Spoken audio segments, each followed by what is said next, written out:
Hello everybody, welcome again to the 1860 Club, and today we're privileged to have one of the legends of the club, Kevin Lowe. Welcome, Kevin. Hi Lee, how you going? Excellent, thank you. Such an honour to have you. When I looked at your record doing some research, it's just staggering what you've achieved. 10 club championships is just amazing. Won the bowling average and the batting average. Batting 4 times and bowling average 3 times, and had some amazing seasons in between, and also part of a club championship, which is one of the great ones, which we'll talk about as we go through. So it's going to be a great little session, Kevin, and I look forward to it. Yeah, it should be good. How did you get involved in cricket? I'm a bit of a unique within my family setup because mum and dad are from Belfast in Northern Ireland, so they came out in the 50s. Wouldn't know which end of a cricket bat to pick up, so there was no backyard cricket to sort of bring me up into the game. My 2 older brothers weren't interested in cricket, and it was really just watching it on TV. It must have just grabbed my attention.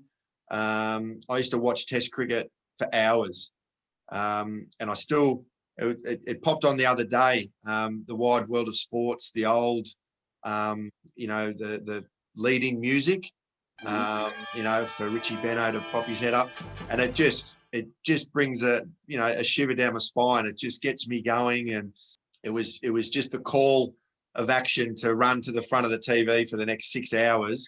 And at lunchtime I'd go out and I'd throw the ball against the brick wall and play some shots and catch. So I don't know, it just sort of grabbed me, and then early memories are just playing in the driveway with guys that grew up in my street. Really, the first competitive game of cricket I played was with Royal Rovers in JICA. Mm-hmm. And I was brought down there. Luckily, it was only around the corner from me, but a couple of mates from my school at Redden College, or Immaculate Heart College at the time, Paul Cleary, Jason Heatley, they played at Royal Rovers.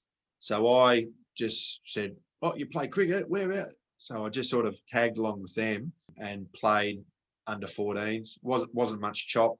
Was one of those guys that was selected every other week just to rotate through. So I didn't really find my feet until probably under 16s, and that was as a wicketkeeper.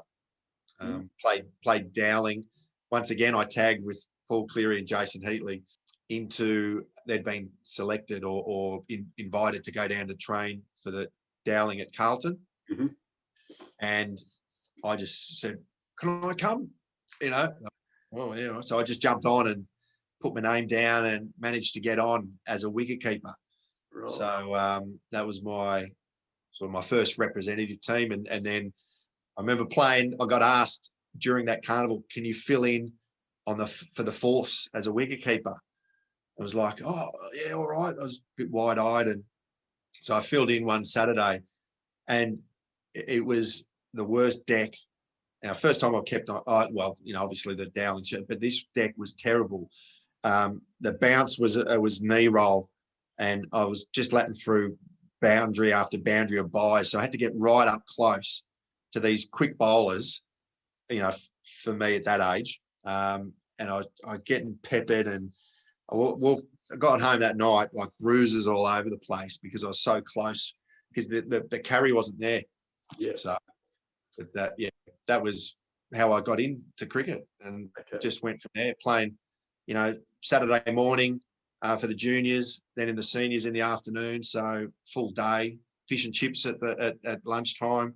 So that was me, Cleary and Heatley, all from my school, and that was our little group growing up through at Royal Rovers.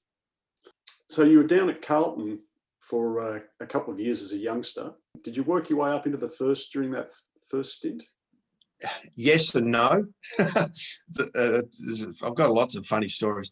But yeah, I played about 6 years at Carlton. Mm-hmm. So went down as try to break into the fourth 11 as a wicketkeeper. I had a season before that playing Essendon Broadmeadows Keilor Cricket Association, the BKCA, for Glenroy Amateurs in their A grade as a wicketkeeper, and we won the flag there. Mm-hmm.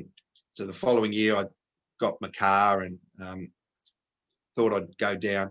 But it's funny, the team manager of Dowling at Carlton turned out to be a guy I worked with. And I bumped into him. I said, "Oh, hey, how you going?" He goes, "Yeah, how you going?"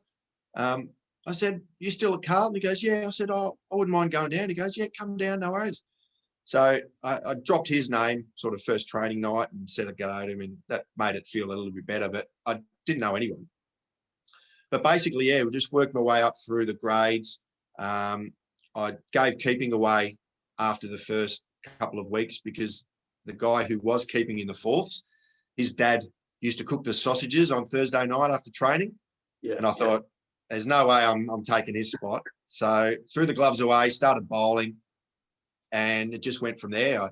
I started to get an opportunity during a game, grab a couple of wickets, and I sort of had the knack for it, and yeah, there. So over the few years, got into the threes, won a couple of bowling and batting averages in the threes, started to push for the twos, was doing okay. I was thinking back the other day, my first game in the twos, this is not something that any budding cricketer should follow, but I went out after work just for one or two, and somehow that snowballed into a bit of a bender. And the next morning, my dad was shaking me on my bed going, "Aren't you supposed to be at cricket?" And I looked at the clock and I thought, my God. So anyway, I was late, hungover, first game in the two. So not something that I would recommend for anyone. And I suppose looking back, that type of attitude sort of restricted my progress early on. Talent-wise, probably I was learning as I was going. Yeah. But yeah, sort of made a few games in the twos. But my one and only game in the ones at Carlton was I was selected in the threes. Last game of the season, it was an away game at Frankston. So the first and thirds, and it was a Saturday, Sunday to finish the season. Mm-hmm. Couldn't make finals, both well out of contention. So we all stayed down there. And, we planned probably go out Saturday night, have a few. Anyway, the Saturday was washed out. No play. Threes, I'm playing in the threes, thinking there's no chance. We've got the rain card. We're on it at lunchtime, and we were, big session down at Frankston, the 21st century, I think it was, the revolving dance floor, it was all on. And the ones did the same. They thought, no, they're not going to play, can't make finals. Anyway, wake up the next day, report to grounds to the first 11. One of the guys who was in the ones woke up, said, "I'm not playing. I'm too drunk."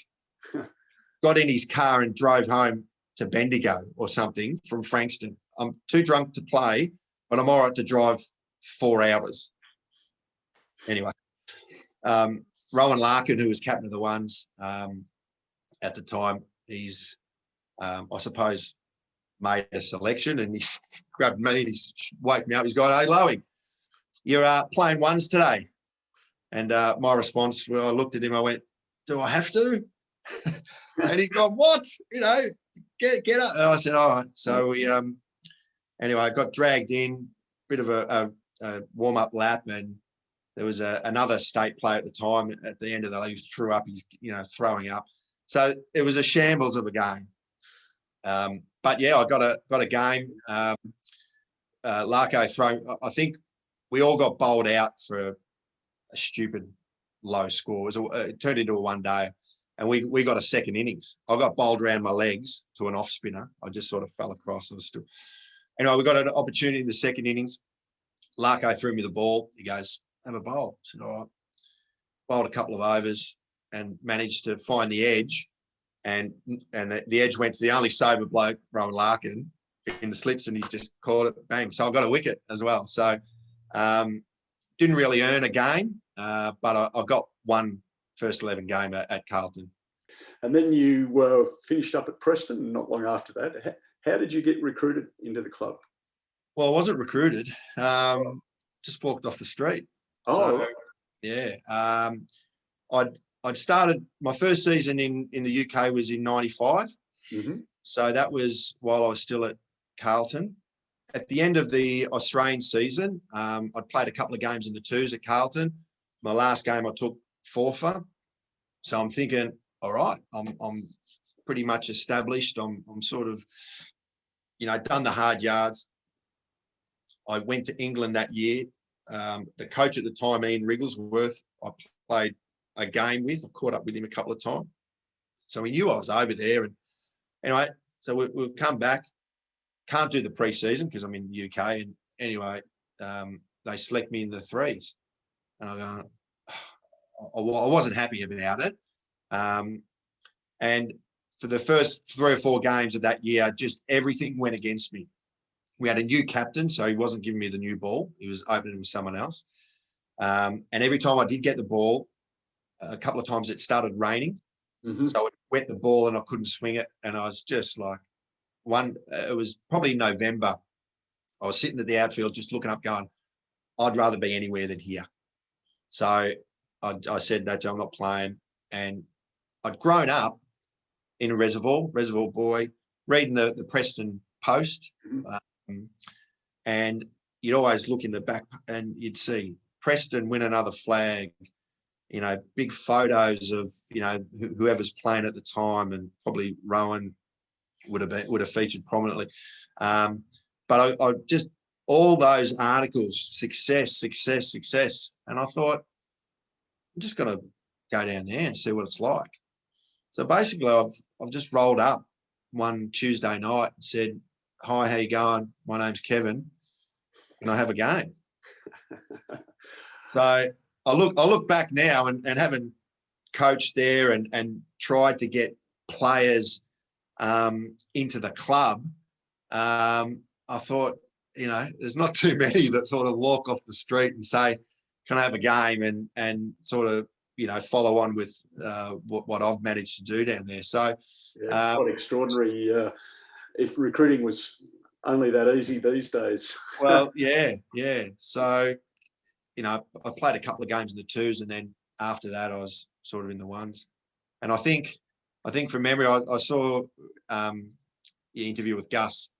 I think I might have been responsible for getting him dropped, like, me in and him out on it. That if I held off one more game, he would have got his 100th game. So, okay. Gus, I'm sorry. I'm going to still push the campaign to get him in one time and try and get him across the line. But so that was my introduction to Preston, just walking off the street and away I went.